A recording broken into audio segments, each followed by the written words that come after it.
চৰকাৰী পক্ষৰ বাবে অসমৰ এটা সমস্যাৰ নাম অখিল গগৈ।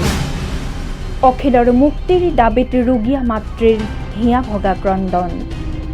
কাৰাৰুদ্ধ অখিলৰ মৃত্যু হ'লে দায়ী হ'ব কেৱল হিটলাৰী শাসন চলোৱা মুখ্যমন্ত্ৰী সোণোৱাল আৰু হিমন্ত বিশ্ব শৰ্মা। অখিলে যদি ভুল কৰিছে তাক গুদিয়াই মাৰি পেলাওক। আজি প্ৰায় 7 মাহ ধৰি কাৰাৰুদ্ধ অখিল গগৈ মাতৃৰ হিয়া ভগা বিননি আজি গৃহ বিভাগৰ দায়িত্বত থকা মুখ্যমন্ত্ৰীৰ কাণত নপৰে। সোণোৱাল চৰকাৰৰ শাসনকালত যেন মানৱতা লুণ্ঠিত হৈছে। জাতি মাতি ভেটিৰ কথা কোৱা চৰকাৰৰ দিনত জাতিৰ বাবে মাত মাতি আজি কাৰাৰুদ্ধ অখিল গগৈ। চৰকাৰী পক্ষৰ বাবে যেন অখিল এটা সমস্যাৰ নাম।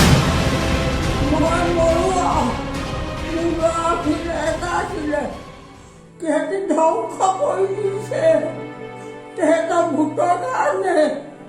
তেহেঁতে ৰাইজক অখিলক উলিয়াই দিয়ক মৰক।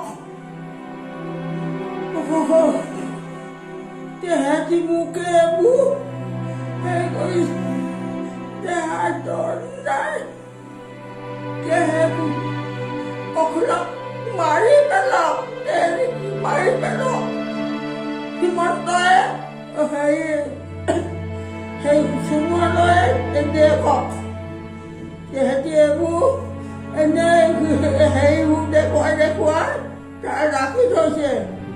তাক মাৰিলে তেহেঁতি দুখী হ'ব দেই। অখিল মৰিলে মোৰ কোনো নাই। অখিলক মাৰিলে চৰকাৰ দুখী হ'ব। এটা অতি দুৰ্ভাগ্যজনক বিষয় আৰু এই বিষয়টোৰ সম্পৰ্কত আমি অসম জাতীয়তাবাদী যুৱ ছাত্ৰ পৰিষদে বাৰে বাৰে আমাৰ বক্তব্য আমি আগবঢ়াই আহিছোঁ, চৰকাৰক দাবী জনাই আহিছোঁ। সেই বিষয়টো হ'ল কা আন্দোলনৰ সময়ত NIA গ্ৰেপ্তাৰ কৰা কৃষক নেতা অখিল গগৈ মুক্তি।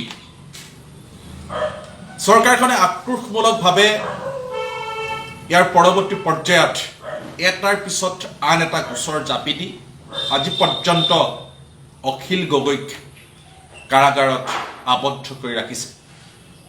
অতি শেহতীয়াকৈ অখিল গগৈৰ স্বাস্থ্য যথেষ্ট বেয়া বুলি আমি গম পাইছোঁ।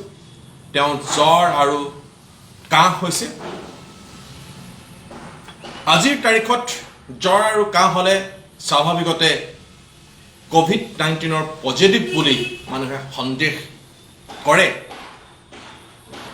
এখন স্বাধীন ৰাষ্ট্ৰত নিশ্চিতভাৱে এগৰাকী বন্দীয়ে যিখিনি ন্যূনতম সা সুবিধা পাব লাগে সেই ন্যূনতম সা সুবিধাখিনিৰ ভিতৰত অন্যতম এটা বিষয় হৈছে চিকিৎসা।